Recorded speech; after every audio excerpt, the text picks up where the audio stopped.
She drew a door on the wall of her prison. The vampire stepped through it to save her. The wind howled through the cliffs like a lonely wolf, carrying with it the faint salt of the sea. At the edge of a jagged precipice stood a castle, or what remained of it. Its towers cracked and leaning, its walls scarred by time and storms. Within one of its cold, dim towers, a young woman sat upon the stone floor, her back against the wall. Her hands were raw from drawing, again and again, on the smooth gray stone that imprisoned her. Ilara had been trapped in this place for what felt like a lifetime. Her family called it a precaution, a safeguard, though their words were thin veils over something darker. They feared her, she knew, though she had never fully understood why. Her magic had always been subtle, shy, like a whisper under her skin. But here, within the walls of this ancient tower, it stirred with more strength than she dared to name. By day, the prison was silent but for the echoes of distant voices. By night, the shadows crept along the walls, and sometimes they seemed to shift in response to her drawings. She drew doors, small at first, careful and tentative, then larger, bolder, tracing them with charcoal and hope. The shapes were simple, rectangles with little arches, but to her, they were promises. Maybe one day, she whispered to herself, one day I will walk through, but she never did. No key existed for these walls, no guard to bribe, no secret passageway she could discover. And yet, every stroke of her charcoal felt alive. Every door felt as though it might open to another world. On this particular night, the wind carried an odd resonance, a vibration against the stone that made her fingers tremble. She traced a new door, taller than any she had drawn before, and for the first time she added detail, a frame carved with spirals, a handle shaped like a crescent moon. It was beautiful, more beautiful than she had ever dared to make anything. She touched the lines with a trembling hand, and the air seemed to pulse around her, quiet but insistent. Then she heard it, a soft, deliberate step on the cold floor. Her heart leapt. No one could enter her tower. She had checked the locks, the gates, every possible way someone might come through. The step came again, closer this time, a rhythm like the beat of a heart not her own. She froze, eyes wide, and then the door she had drawn began to shimmer, faintly at first, like a reflection in water, then stronger. The handle turned slowly on its own, and a shadow fell through the doorway. Ilara could not speak. She only stared as a figure stepped into the tower. He was tall, impossibly tall, with pale skin that seemed to glow even in the dim light. His hair was dark as a midnight storm, and his eyes were like molten silver, piercing and ancient. He was beautiful, yes, but there was a danger around him, a stillness that told her he was not bound by the rules of her world. "I came because you drew the door," he said, his voice soft but deep, carrying an echo that seemed to touch the walls themselves. "I have been waiting for you to find it." Ilara's lips parted, but no sound came. She had drawn this door, yes, but she never believed it would truly open. And yet here he was, alive, real, and stepping into her prison as if it were his own home. Who are you?" she finally whispered. "A friend," he said, though she could hear the weight of something unsaid. "Or at least, I wish to be. My name is Kale." She studied him, every detail, trying to measure the truth of him. But Kale was an enigma, one that drew her like a magnet. There was danger in him, yes, but also something familiar, as if her soul recognized him before her mind did. Why are you here?" she asked again, her voice steadier this time. "To save you," Kale said simply, and the words carried more power than any sword or spell. "Your walls, your prison, it is not meant to hold you forever. You are meant for more." Ilara laughed softly, bitterly. "Saved by a stranger who appears through a drawing? I am no one. No one can save me."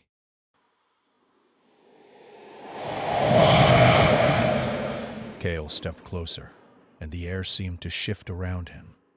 "You are not no one. You are rare, powerful, more than even you realize. And if you stay here, the world will consume you. The walls will break you piece by piece. Something stirred in her chest, a mixture of fear and hope, like the first light of dawn after a long night. She wanted to believe him, wanted to follow him, and yet her mind screamed caution. "My family," she began, but Kale shook his head. "They will not help you. They only fear what they cannot control. That is why you drew the door. You have always wanted to escape even if you did not know how." Elara's hand trembled as she touched the door's handle. The lines she had drawn seemed to hum under her fingers, warm and alive. It was as if the door itself was urging her forward. "And if I step through, what then?" she asked, her voice barely a whisper. Kale's silver eyes softened. "Then we leave this place, and we fight for freedom, together." Her pulse raced. She wanted to believe him, but her heart ached with the weight of doubt. "And if it is a trap?" she asked. "If you are not what you seem?" "I am what I seem," he said, though his eyes flickered with something darker, something unspoken. "But trust is a choice. You can take it, or leave it." Elara closed her eyes and drew a shaky breath. For so long she had been trapped by stone and fear, by her family's cruel plans and the strange curse that hung over her life. And yet, in this moment, she felt the pull of something new. A path, a chance, a possibility. Her fingers clenched the handle. Kale's gaze did not waver. It held her, steady and unyielding, like a promise carved from stone. "Then," she whispered, "then I stepped through." The moment her foot crossed the threshold, the tower seemed to shiver. The stone walls groaned, the wind outside screamed, and the shadows danced wildly. The door glowed with a pale light, a portal that shimmered between her world and the unknown. Kale reached for her hand, and the touch sent a spark through her veins, a strange warmth she had never known. "Hold on," he said. "This will be different from anything you have known." They stepped together into the light, and the prison behind them vanished in a breath of wind and stone. Elara's stomach turned with the thrill and terror of it, as if she were falling through the world itself. When the light faded, they stood in a place that was at once beautiful and strange. The air was thick with mist, and the ground beneath their feet was soft, like moss over stone. Shadows clung to the edges of the forest that stretched before them, and in the distance towers rose from the mist like jagged teeth. Elara looked around, awed and afraid. "Where are we?" she asked.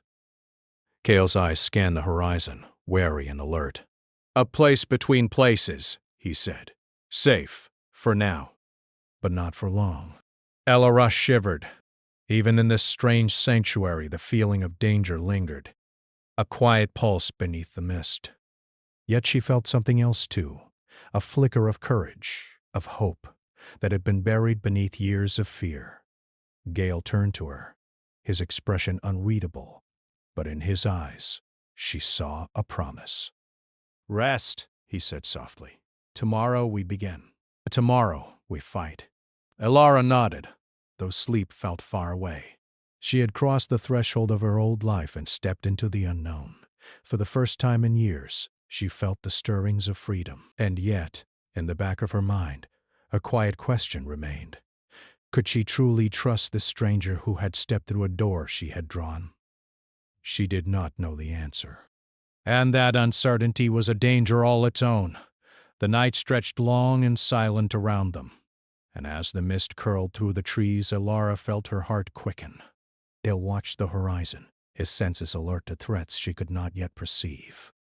Between them the air was charged with tension, possibility, and something more, a connection that neither dared to name. Somewhere in the shadows, the world waited. And Elara, who had drawn a door on the wall of her prison, was about to discover just how far the path of that door would take her. And far off, beyond the mist, a pair of eyes watched them. Patient, hungry, waiting. Mist curled around their feet as Elara and Kale walked through the forest, the soft moss cushioning their steps. The trees were tall, their branches twisted and dark, forming a canopy that blocked the pale light of the moon. Every so often, a distant howl or the crack of a branch reminded Elara that this world, unlike her prison, was alive and alive with danger. Cale moved with a silent grace, like a shadow slipping over stone. His eyes constantly scanned the darkness, reflecting silver in the faint light. He carried himself with an ease born of centuries, and yet there was tension beneath it, a coiled energy that made him both alluring and frightening. Elara tried to follow his movements, but every step in this forest felt unfamiliar, every sound a potential threat. "You should rest," Cale said, his voice cutting through the quiet. "There are places ahead where we can safely linger. But until then, every moment matters." Elara swallowed and nodded, though she felt the pull of exhaustion and fear twisting in her chest. She had escaped her prison, crossed through a door she had drawn with her own hands, and yet somehow the feeling of captivity had not fully left her. The world beyond her tower was bigger, wilder, and she could feel it pressing against her in ways she had never imagined. "Safe?" she asked, her voice small. "How can anywhere be safe when the world itself seems alive with eyes?" Kael's lips curved faintly, almost like a smile. "You notice them, yes. That is a start. Most humans never see the Watchers until it is too late. Your magic, it draws attention." Elara's hand went to her chest. Magic. The word had always felt like a whisper, a secret she barely understood. She had felt it stir when she drew her doors, when her charcoal lines trembled under her fingers. But Cale spoke as if it were something tangible, something powerful, something dangerous. "I don't understand," she admitted. I draw." Cale's silver gaze softened. "You do more than draw. You create pathways. Reality bends where your hands touch. Few have such a gift. Fewer still survive it." To be called rare and powerful should have made her feel proud, yet it only deepened her fear. Her life had been one of caution and silence, a careful balance between obedience and hiding. Now, for the first time, someone saw her for what she was, and that recognition was as terrifying as it was thrilling. They walked in silence for a while, the mist thickening around them. Elara's mind wandered back to her tower, to the cold stone walls and the whispers that haunted her nights. She realized something that frightened her. The fear of freedom was stronger than the fear of walls. Out here, anything could happen. Out here, the world was alive. Cale noticed her hesitation and slowed. "Do not let fear paralyze you," he said softly. "Fear is natural, but you cannot let it decide for you. Not here, not ever again." Elara nodded, though her heart still trembled.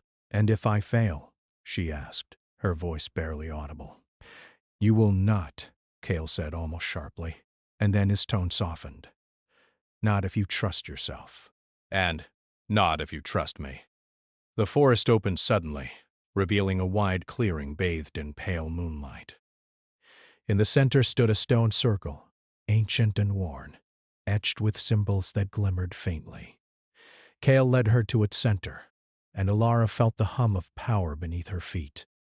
It was alive, pulsing like a heartbeat.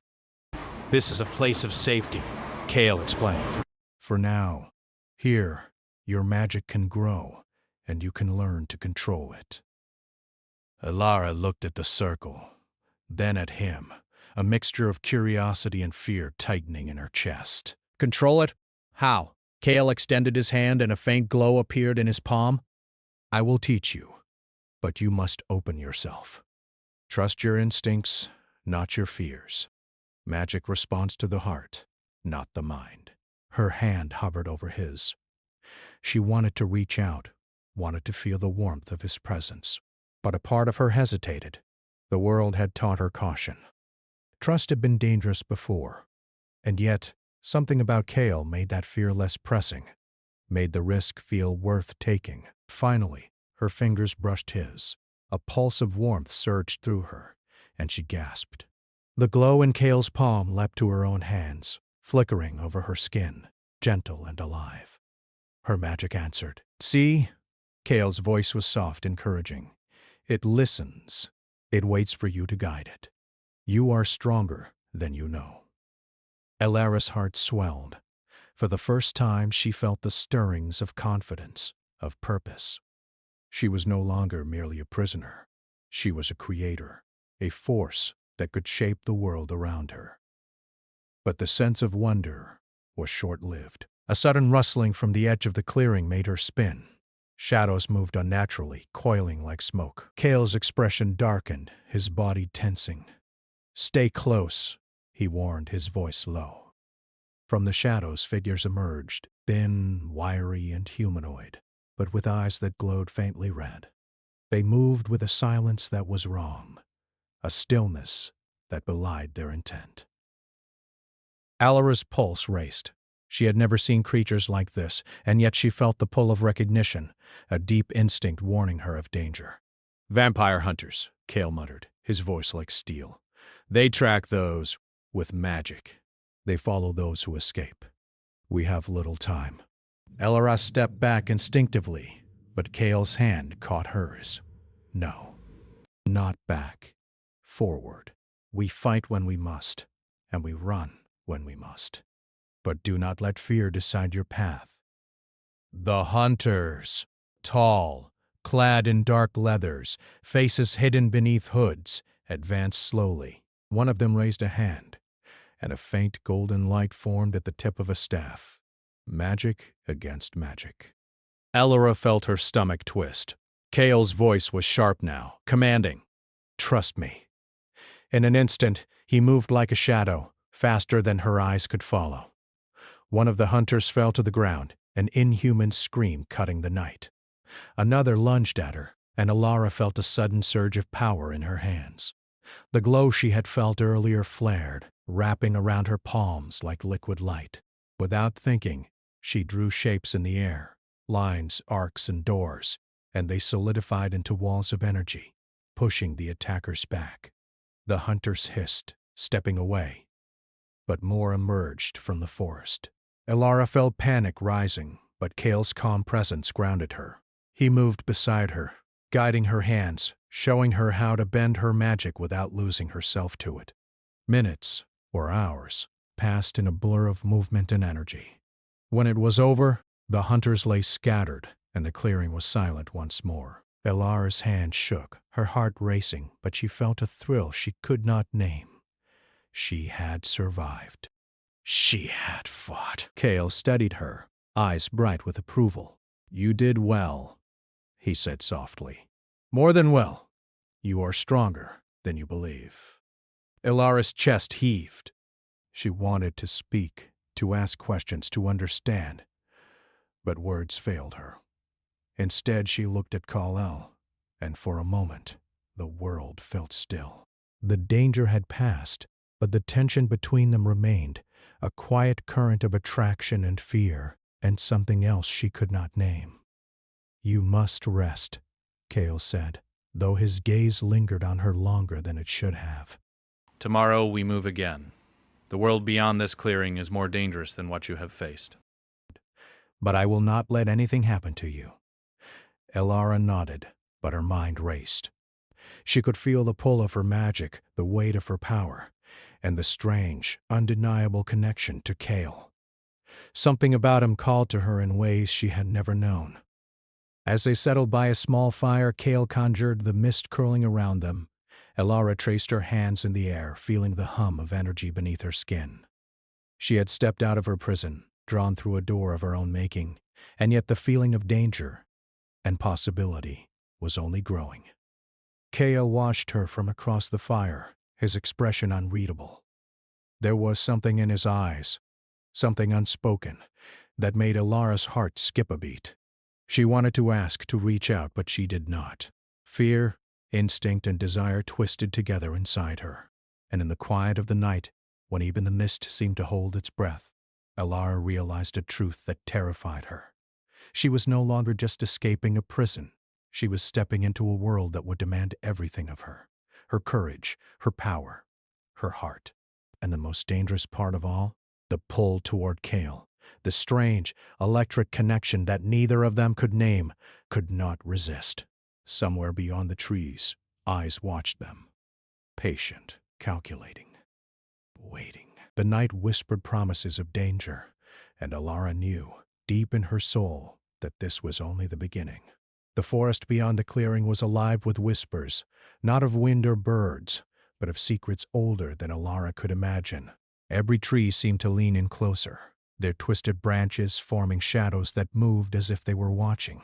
Alara walked beside Kale, her hands trembling slightly, not from fear, but from the intensity of what had happened the night before. Her magic had grown stronger, wilder, and Kale's guidance had been the only thing keeping it from overwhelming her. "You have changed," Kale said quietly, his voice cutting through the mist. He didn't need to elaborate. She could feel it too. The glow in her hands lingered, a pulse she could not ignore. Every step she took carried more weight now, the knowledge that her power made her both precious and dangerous. "Different," she admitted, her eyes tracing the dark horizon. "I've never felt this, alive before." Kale's silver gaze softened. "Alive," he repeated. "That is the first step. But the world beyond this forest will test that life. Your family, your magic, even me. All of it will demand a price." Alara shivered at his words. She had left one prison, only to realize the world itself could be a cage. And Kale, he was both a guide and a mystery. She did not fully trust him, yet she felt drawn to him in ways she could not name. There was warmth in his presence, a strange safety, but also a danger she had yet to understand. They walked in silence until the forest opened into a valley. Below, a river glimmered in the moonlight, winding like silver through the land. Across it rose the silhouette of a city, its towers jagged and dark, crowned with spires that seemed to pierce the night sky. The city felt alive, dangerous, and magnetic all at once. "This is where we find answers," Kale said, his tone grave. "But it will not be easy. There are those who will not allow you to live freely, those who see your power as a threat." Ilara's heart sank. The thought of enemies waiting for her in this city, unknown and numerous, made her chest tighten. Yet beneath the fear, a flicker of resolve stirred. She had survived before. She could survive again. And she would, she realized, not just for herself, but for Kale. As they approached the city walls, Kale's expression darkened. "We are not alone," he whispered. His hand brushed hers briefly, and Alara felt the familiar spark of warmth, the same pulse she had felt the night she first drew her door. "They know we are coming." From the shadows, figures emerged. Humans, their armor gleaming faintly in the moonlight, eyes sharp and calculating.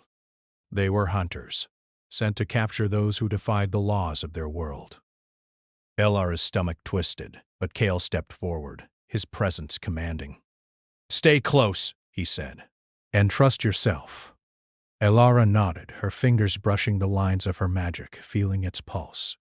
She had learned more in the past 2 nights than she had in a lifetime within the walls of her tower, and yet she knew this was only the beginning. The hunters circled them, and Kale moved like a shadow, striking with precision and speed. Alara followed his lead, drawing her magic into shapes and barriers that forced the hunters back. Each movement strengthened her, each success filling her with a mixture of fear and exhilaration. One of the hunters broke through their defenses, lunging toward her.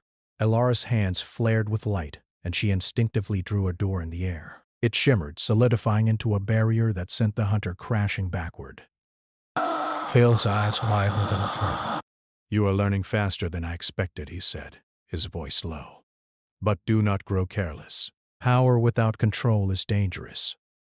Alara nodded, her chest heaving. "I will not lose control," she said firmly, though the words felt both like a promise and a prayer. As the last hunter fell back into the shadows, a figure appeared on the city walls, a tall, imposing man cloaked in black, his eyes cold and calculating. He was familiar to Kale, and the tension in the air shifted immediately. "They know him," Alara murmured, sensing the danger. Kale's jaw tightened. "This is Malric," he said, "the one who exiled me. He has always feared what I represent, and he will not forgive what you are." Elara's stomach twisted. The man's gaze was sharp, filled with calculation and malice. She could feel the weight of his presence, the silent threat that hung over them. Kale's grip on her hand tightened. "We must move quickly," Kale said. "He will not wait for us to act." They slipped through the city gates, moving through dark alleys and shadowed streets. The city was alive with whispers, rumors, and hidden dangers. Merchants and citizens bustled in the dim light, unaware of the power struggle unfolding in their midst. Kale led her to a secluded courtyard, hidden by walls and overgrown vines. Here, the air was quieter, and Elara could feel the pulse of her magic more clearly. She knelt, tracing her fingers over the stone ground, feeling the rhythm of energy beneath her palms. "You must focus," Kale said.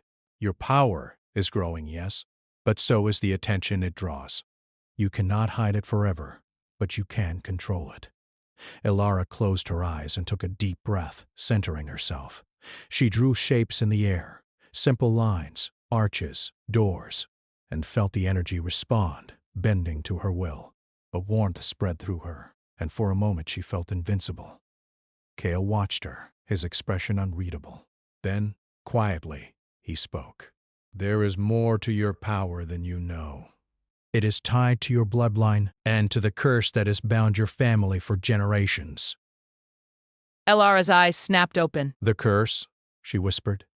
She had sensed it, felt it in the walls of her prison, but she had never understood its depth.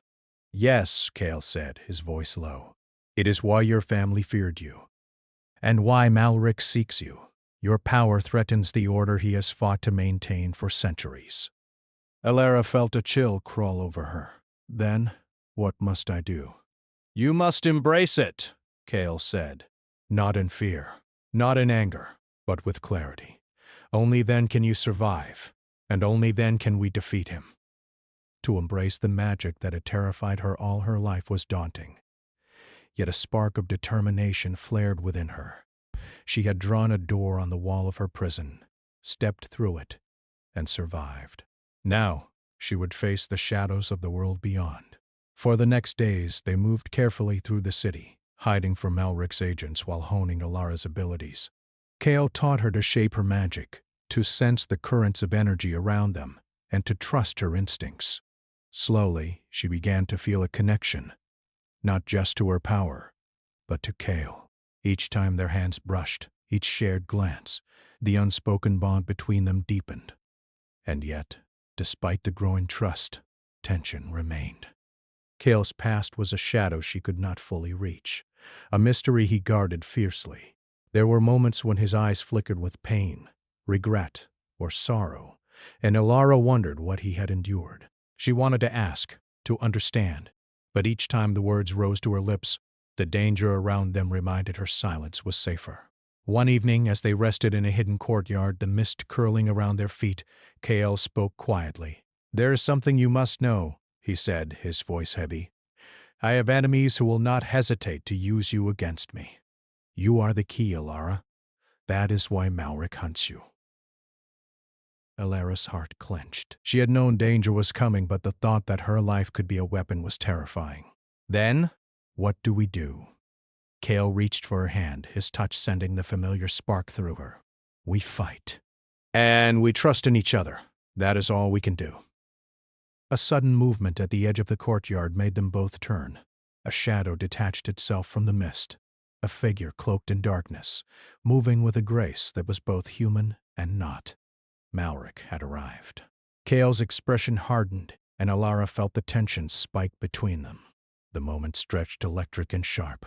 The enemy was here, and the stakes had never been higher. "Stay behind me," Kale said, his tone leaving no room for argument. Elara nodded, though her chest tightened with fear and anticipation. She felt the pull of her magic, the hum of energy beneath her skin. She was no longer the girl trapped in a tower, no longer merely a survivor. She was a force, and she would face this threat with Kyle by her side. The air grew colder, the mist swirling more densely. Malric's eyes glinted from beneath his hood, a silent promise of danger. And in that moment, Elara realized the truth. Freedom, power, and love all demanded sacrifice. And she was ready, or would have to be. The night air was heavy with mist and the scent of rain. The city lay silent, shadows stretching across its jagged rooftops. Elara stood beside Kale, her hands trembling, her heart pounding. Across the courtyard, Malric's cloaked figure moved with an unnatural grace, every step deliberate, every glance sharp with cold malice. Elara's magic pulsed beneath her skin, thrumming like a living heartbeat. She could feel the energy of the city, the whispers of the forest beyond, and the latent power within herself. Kale's hand brushed hers, grounding her, reminding her that she was not alone. Together they faced a force older and crueler than anything they had encountered. "Are you ready?" Kale asked, his silver eyes glowing faintly in the darkness. Elara nodded, though her chest tightened. She was ready not just to fight, but to embrace the power she had feared for so long. She had drawn doors on prison walls, crossed into unknown worlds, survived shadows and hunters, and now faced the ultimate test. Malric raised a hand, and a golden light ignited at his fingertips.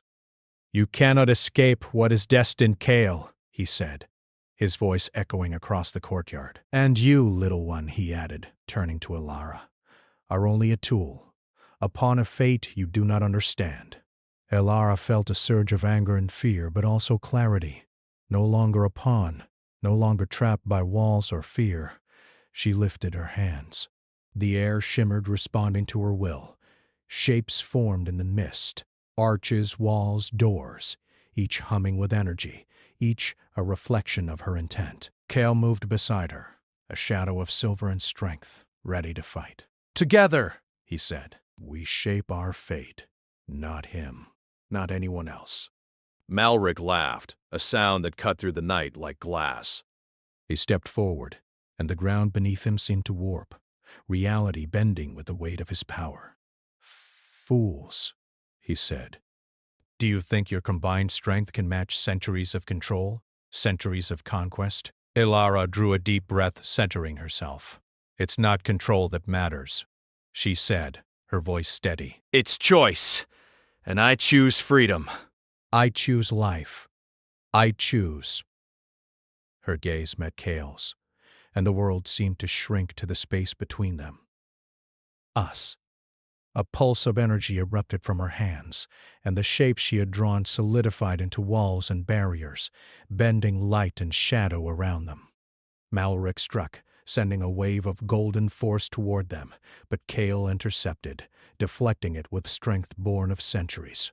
The battle was a dance of light and shadow, power and will. Elara moved with a grace she had never known, her magic responding to her emotions, her courage, and her trust in Kale. Together they pushed forward, each attack and defense a blend of instinct and understanding, a silent conversation of survival and trust.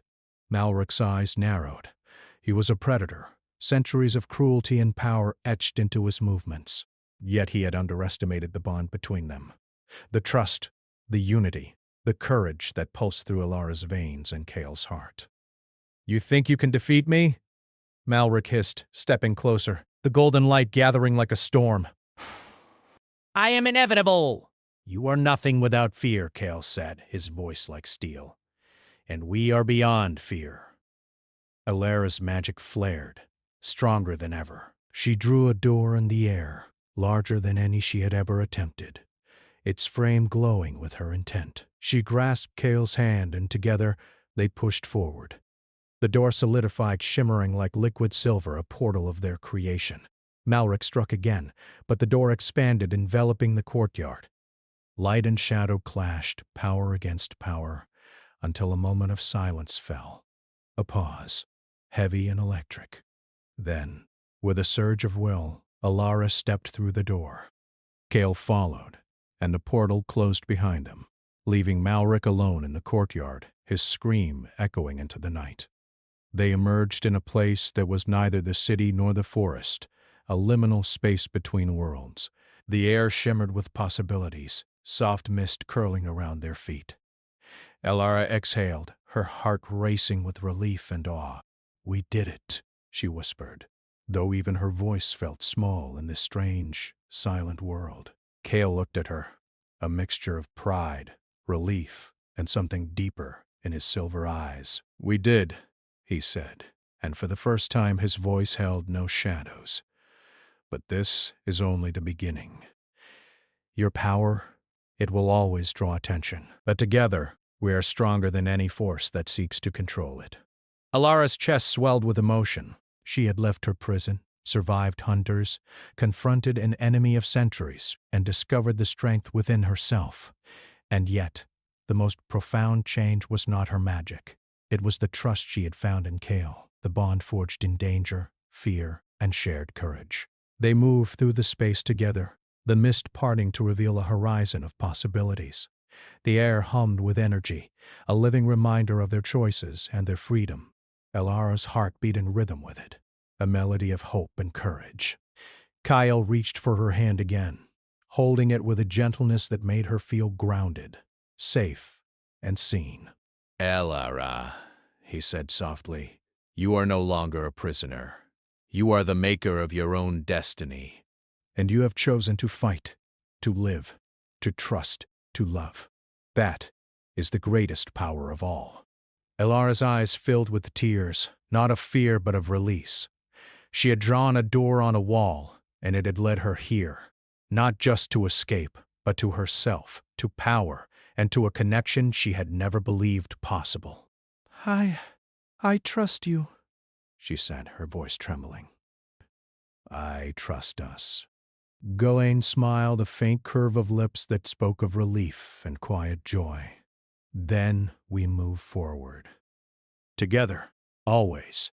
For a moment the world seemed still, as if acknowledging their victory, their bond, their courage. And in that stillness, Elara understood something profound. The prison she had known was never just stone or walls. It had been fear, doubt, and isolation. And now she had shed all of it. But the world beyond still waited. Shadows still lingered, enemies still schemed, and her magic still pulsed with a power that demanded responsibility. Yet for the first time, Elara did not feel fear. She felt readiness, and strength, and hope. Cale drew her closer, his hand brushing her cheek, and she felt the warmth of his presence, the certainty of his protection. No matter what comes, he said, we face it together, and nothing, no curse, no enemy, no shadow, can take this from us. Elara nodded, resting her forehead against his. Together, she whispered, feeling the bond that had grown through fear, danger, and trust. And then, as they looked to the horizon, a soft shimmer appeared in the distance, a faint light that hinted at other worlds, other challenges, and other doors yet to be drawn. Elara smiled, a slow, radiant smile. She had stepped through a door she had drawn herself. She had faced shadows and survived. And now, with Cale by her side, she would face whatever came next, not as a prisoner, but as a maker of her own fate. The mist swirled around them, the world quiet, the night holding its breath. In that moment, there was only the pulse of magic, the strength of trust, and the promise of a new beginning. Together, they stepped forward, into the unknown, into freedom, into a life they would forge side by side.